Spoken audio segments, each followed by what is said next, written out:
Hello hello hello.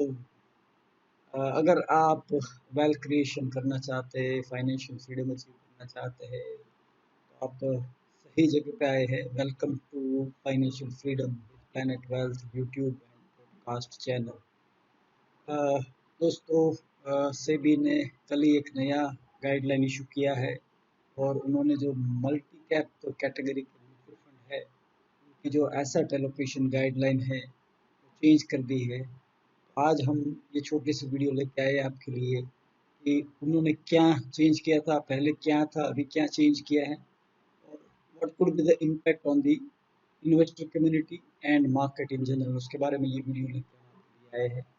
I am Brijesh Parikh, father of two lovely kids, husband to a loving woman.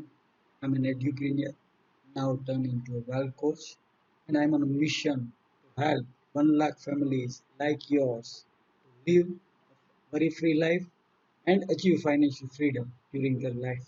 तो चलिए दोस्तों, बात करते हैं new multi cap fund asset allocation guidelines and its impact. तो what was the, अभी जो impact में था, जो वो कौन सा गाइडलाइन था, what was in the effect.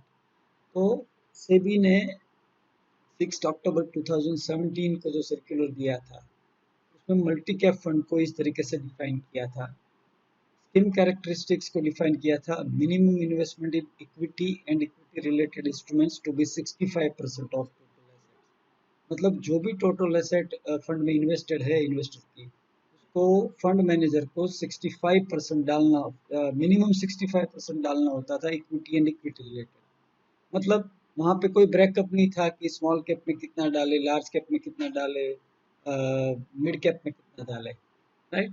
तो अभी ये डिस्कस करने के बाद मैं आपको कैपिटलाइजेशन की एक समरी भी दे देता हूँ। और टाइप ऑफ स्कीम बोला जाएगा multi cap fund and open ended equity scheme investing across large cap, mid cap and small cap stocks. तो अब तक की जो सर्कुलर से पहले की जो गाइडलाइन थी, ये सर्कुलर है वो जनवरी 2020 से इफेक्ट में आने वाला है, 2021 सॉरी से इफेक्ट में आने वाला है।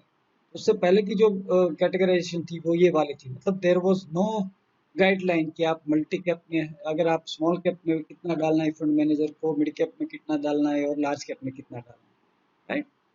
तो चलिए, बाय द वे हम डिस्कस कर लेते हैं लार्ज कैप किसको बोला जाता है, मिड कैप किसको बोला जाता है और स्मॉल कैप किसको बोला जाता है, फिर ये मेन टॉपिक पे आते हैं।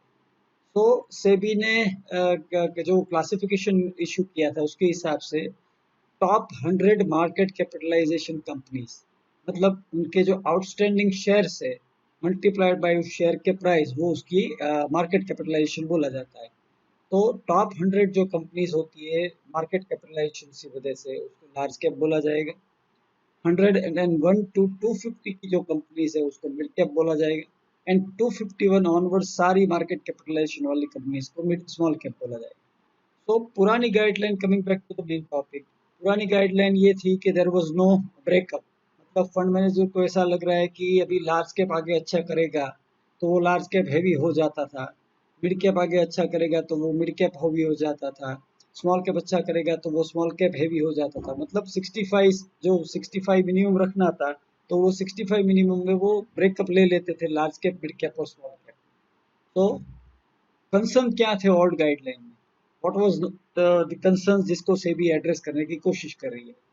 सो जैसे कि मैंने बताया, freedom to fund manager to invest into any category within the total equity allocations. जो इक्विटी एलोकेशन उनको करना था, वहाँ पे फ्रीडम था फंड मैनेजर को, वो कॉल ले सकता था। तो उसका इम्पैक्ट क्या आता था, investor do not know in which category the fund is investing in real time. मतलब मुझे आज, अगर मैंने मल्टी कैप में इन्वेस्ट किया हुआ है, तो मुझे ये पता नहीं चलता कि एज ऑफ टुडे मेरा जो फंड है उसमें कितने प्रतिशत लार्ज कैप है, कितने प्रतिशत मिड कैप और कितने प्रतिशत स्मॉल कैप है। तो दिक्कत क्या थी, it was not possible to implement asset allocation strategy and it was not possible to manage risk on investor part. क्योंकि अगर मान लीजिए कि फंड मैनेजर ने कॉल ले लिया कि अभी मैं स्मॉल कैप में बढ़ा दूंगा, क्योंकि उसे ऐसा लग रहा था कि टू जनरेट द रिटर्न आगे जाके स्मॉल कैप अच्छा करने वाला है। तो अगर इन्वेस्टर की रिस्क प्रोफाइल स्मॉल कैप के सुटेबल नहीं है, स्मॉल कैप की जो अप्स डाउन होती है, जो वॉलेटिलिटी होती है, उसको बेयर करने के लिए सुटेबल नहीं है, फिर भी वो रिस्क अपने पोर्टफोलियो में अपना आप एज्यूम करेगा, क्योंकि उसने मल्टी कैप में इन्वेस्ट किया था और फंड मैनेजर ने ये सोचा है कि आगे जाके स्मॉल कैप अच्छा करेगा, करे ना करे वो लगे, बट वो स्मॉल कैप हैवी हो जाता है और इन्वेस्टर की रिस्क बढ़ जाती है। So this this kind of जो एसेट एलोकेशन परमिसिबल थी, वो इन्वेस्टर के पार्ट पे रिस्क मैनेजमेंट के लिए फैसिलिटीज प्रोवाइड नहीं करती थी, राइट। तो इसीलिए मैंने अपने सारे इन्वेस्टर में ज़्यादातर मैं प्योर कैपिटलाइजेशन फंड ही लेता हूँ, क्योंकि मेरे सारे इन्वेस्टर की जो रिस्क प्रोफाइल होती है उसके बेस पर मैं लार्ज कैप, मिड कैप और स्मॉल कैप की मेरी अपनी उसके रिस्क प्रोफाइल के बेस पे एसेट एलोकेशन स्ट्रेटेजी होती है। So I normally do not suggest multi-cap funds for the investor community, क्योंकि the freedom of managing risk and freedom of asset allocation implementation was not offered by this kind of fund, right? तो what are new guideline, मतलब अभी जो जनवरी 2021 से effect में आने वाली है, जो अभी सेबी ने अनाउंस कर दिया और उन्होंने फंड्स हाउसेस को टाइम दिया हुआ है आज से लेकर जनवरी तक का, कि वो अपनी एसेट एलोकेशन को इस नई गाइडलाइन के बेस पे अमल में लाए। तो वो क्या है? तो वो ये है कि minimum investment in equity and equity related instruments to be 75% of the total asset. मतलब उन्होंने जो 65% था उसको बढ़ा के 75 कर दिया मिनिमम इन्वेस्टमेंट, मतलब इतना तो इक्विटी में डालना ही चाहिए। और विद इन दैट 75% उन्होंने minimum category wise minimum prescribe कर दिया। लार्ज कैप कंपनीज के इक्विटी और इक्विटी रिलेटेड इंस्ट्रूमेंट में 25% मिनिमम होना चाहिए। मिड कैप कंपनीज के इक्विटी और इक्विटी रिलेटेड इन्वेस्टमेंट में 25% मिनिमम होना चाहिए। और स्मॉल कैप की कंपनी साइज की कंपनियों में मिनिमम 25% होना चाहिए। मतलब 25 25 25, मतलब फंड में तीनों कैटेगरी, मतलब it would be a truly multi cap fund, right. तो पहले क्या होता था कि फंड है वो लार्ज कैप हैवी रहते थे, तो जो इक्विटी कंपोनेंट था उसका 75% इन्वेस्टेड रहता था लार्ज कैप में एवरेज। तो यो वो जो बोला जाता था मल्टी कैप, बट वो लार्ज कैप की तरह के रहता था, मतलब साथ में स्मॉल और मिड कैप थे, तो उसकी वजह से उसकी रिटर्न लार्ज कैप से अच्छी आ रही थी, राइट। बट रिस्क भी सामने ज्यादा बढ़ रहा था। तो अभी क्या हो गया, सेबी ने इसको ट्रूली मल्टी कैप बना दिया है। तो अभी इसका कंक्लूजन क्या, मतलब ये क्या इन्वेस्टर कम्युनिटी के लिए क्या है और मार्केट के ऊपर क्या इम्पैक्ट आएगा? तो ये biggest relief to the investor that now they know how much of their money is in different market cap of the fund, क्योंकि उनको पता होगा अगर उनके 100 रुपये इन्वेस्टेड है तो उनको पता है कि मिनिमम 25 रुपये मेरे लार्ज कैप में लगे हैं, मिनिमम 25 रुपये मेरे मिड कैप में लगे और मिनिमम 25 रुपये मेरे स्मॉल कैप में लगे, राइट। तो दे वुड बी नोइंग कि मार्केट कैप किस मार्केट कैप में अपनी फंड इन्वेस्टमेंट है। वो एक कांस्टेंट भी क्रिएट करेगा फंड मैनेजर के लिए, एंड फ्यू फंड्स में स्टार्ट टू अंडर परफॉर्म, ये भी एक उसकी इम्पैक्ट आ सकती है जो मल्टी कैप फंड कैटेगरी है। But from the investor point of view ये बहुत ही मच नीडेड क्लैरिटी है, उनको पता है कि उनके पैसे कहाँ लगने वाले हैं, right. So you need to cautiously check the performance this funds after this change, right. I know many may struggle, बहुत सारे लोग स्ट्रगल करेंगे, but you need to do this. अभी इम्पैक्ट मार्केट के ऊपर क्या आएगा?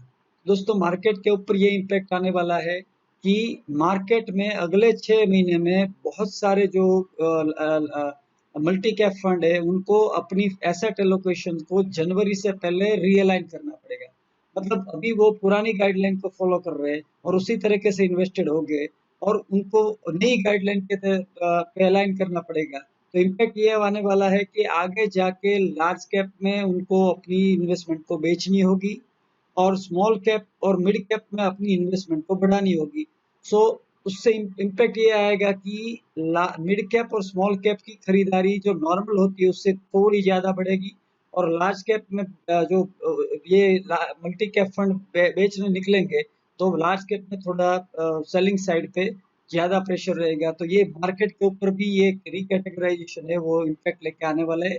आज हम बात कर रहे हैं सितंबर को, तो सितंबर से लेकर नेक्स्ट दिसंबर तक ये इनको रिकैटेगराइजेशन फंड्स को हाउसेस को मैनेज करना पड़ेगा। तो मार्केट भी इस इम्पैक्ट से बचने वाला नहीं है। सो बी कॉशियस और ये फैक्टर को कंसिडर करते हुए आप अपनी आगे की शॉर्ट टर्म इन्वेस्टमेंट जर्नी के ऊपर अपनी वॉच रखें।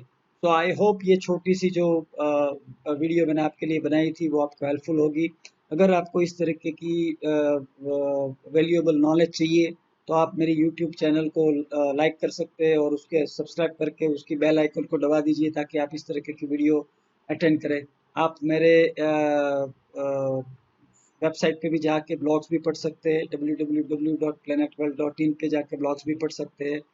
वहीं पे मैंने कुछ वीडियोस भी लोड किए हुए हैं, आप planetworld.in/videos पे भी देख सकते हैं।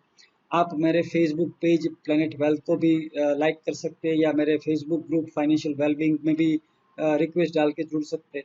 और सबसे बढ़िया जो ऑप्शन है आपके लिए, तो आप मेरी जो व्हाट्सएप नंबर है 9328190022, एक बार फिर से बोलता हूँ 9328190022, उसको प्लैनेट वेल्थ के नाम से स्टोर करके मुझे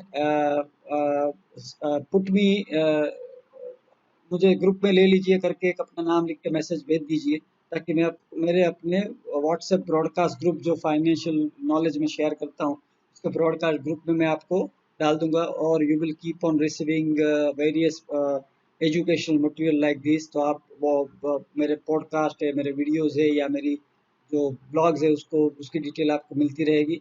सो live a financially very free life, achieve financial freedom. May God shower abundant wealth to you. Thank you for watching this video, and मिलते हैं अगले वीडियो में। Thank you.